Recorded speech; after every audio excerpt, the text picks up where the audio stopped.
વિદ્યાર્થી મિત્રો, આજના વિડીયોમાં આપણે પ્રકરણ 5ના એટલે કે જૈવિક ક્રિયાઓના ટોટલ 6 મોસ્ટ એમપી જોડકા જોઈશું. તમારે વિભાગ એની અંદર ટોટલ 4 ગુણના જોડકા પૂછાતા હોય છે, તો તમને આમાંથી કોઈ એક જોડકું પૂછાય તો આવડી જાય. તમે એક્સ્ટ્રા જોડકા તૈયાર કરજો, બાકી આ 6 તો તમે તૈયાર કરી જ નાખજો અને આ 6નું સોલ્યુશન તમને આ વિડીયોની અંદર કમ્પ્લીટ મળી જશે.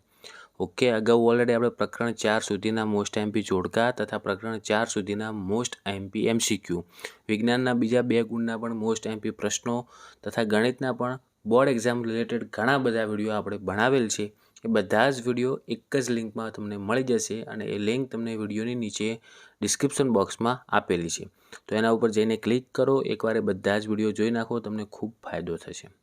ઓકે, ચેનલમાં જો તમે પહેલી વાર આવ્યા હોય તો ચેનલને સબસ્ક્રાઈબ જરૂર કરજો અને બેલ આઇકન દબાવજો, જેથી તમને આવા યુઝફુલ વિડીયો સૌથી પહેલાં મળતા રહે. ધોરણ 10ના તમારા બીજા મિત્રો સુધી પણ શેર જરૂર કરજો, જેથી અમને પણ બોર્ડ એક્ઝામમાં બેનિફિટ થાય. ઓકે, હવે જો મિત્રો, વિભાગ એની અંદર તમને વનસ્પતિ આપેલા છે અને વિભાગ બીની અંદર એના પોષણના પ્રકાર આપેલા છે. તો વિભાગ એની અંદર તમને 2 પ્રશ્ન આપેલા હશે અને વિભાગ બીમાં તમને ટોટલ 3 જવાબ આપેલા છે. એ 2 પ્રશ્નના કયા 3માંથી જવાબ 2 થશે એ તમારે વિચારીને લખવાનું અથવા જોડકા જોડવાનું રહેશે. તો જુઓ, પહેલો પ્રશ્ન આપેલ છે લીલ. તો લીલનો પોષણનો પ્રકાર શું આવે? સ્વયંપોષી, તે જાતે જ ખોરાક બનાવે. તો જુઓ, પહેલાનો જવાબ થશે ઓપ્શન બી એટલે કે સ્વયંપોષી. પછી બીજા નંબરમાં જુઓ, તમને અમરવેલ આપેલ છે. અમરવેલનો જવાબ થશે મિત્રો એ એટલે કે પરોપજીવી. અમરવેલ એ કેવો પોષણનો પ્રકાર ધરાવે? તો પરોપજીવી.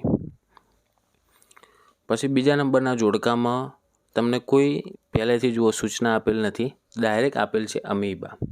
તો અમીબાની અંદર તમે જુઓ ઓપ્શન વિભાગ બીની અંદરથી જુઓ કયા કયા ઓપ્શન આપેલા છે કે ઝાલર, ફેફસા અને ખોટા પગ. રેડી? તો એ શ્વસન કોના દ્વારા કરે? મતલબ એ રીતનું પૂછેલું છે, કારણ કે ઝાલર દ્વારા શ્વસન કોણ કરે છે? માછલી. તો જુઓ, અમીબા એ ઓપ્શન સી જવાબ આવશે એનો કે ખોટા પગ દ્વારા શ્વસન કરે છે. પછી બીજું જુઓ, માછલી.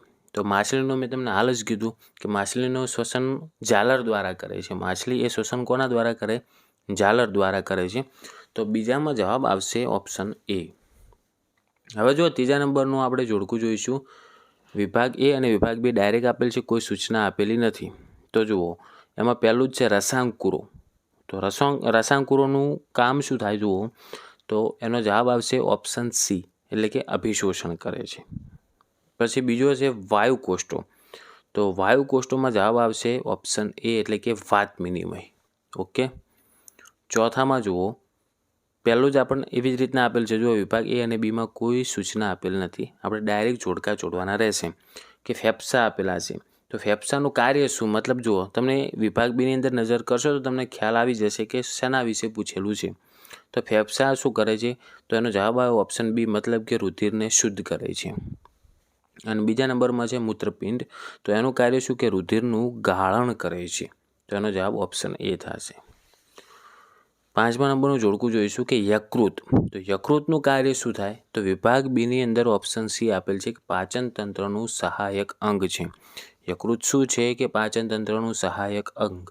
તો યકૃતનો જવાબ થશે ઓપ્શન સી. અને બીજા નંબરમાં જુઓ, જઠર આપેલો છે.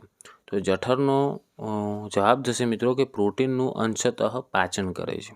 એનું કાર્ય શું? કે પ્રોટીનનું અંશતઃ પાચન કરે છે. હવે 6થા નંબરનું જોડકું જોઈશું આપણે કે વિભાગ એમાં તમને જુઓ, પહેલો પ્રશ્ન છે કે બાઉમેનની કોથળી. તો એનું કાર્ય શું અથવા એ શું ધરાવે છે? કે રુધિર કેશિકા ગુચ્છ. તો પહેલામાં જવાબ આવશે ઓપ્શન સી. અને બીજું છે નાનું આંતરડું. તો નાના આંતરડામાં શું કયા અંગો આવેલા હોય છે? કે રસાંકુરો આવેલા હોય છે.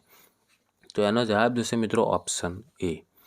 ઓકે, તો આજના વિડીયોમાં વિદ્યાર્થી મિત્રો આપણે ટોટલ 6 મોસ્ટ એમપી જોડકા જોયા છે. તો તમે આ જોડકા સારી રીતે તૈયાર કરી લેજો. આશા રાખું છું મિત્રો આ વિડીયો તમને ખૂબ જ યુઝફુલ થયો છે. તો પ્લીઝ વિડીયોને લાઇક જરૂર કરજો. ચેનલને જો સબસ્ક્રાઈબ કરવાનું ભૂલી ગયા હોય તો હું તમને યાદ કરાવું છું કે તમે ચેનલને સબસ્ક્રાઈબ કરી દો અને બેલ આઇકન દબાવો, જેથી આવા યુઝફુલ વિડીયો તમને સૌથી પહેલાં મળતા રહે. ધોરણ 10ના તમારા જેટલા પણ મિત્રો હોય એમના સુધી પણ આ વિડીયોને જરૂરથી શેર કરજો.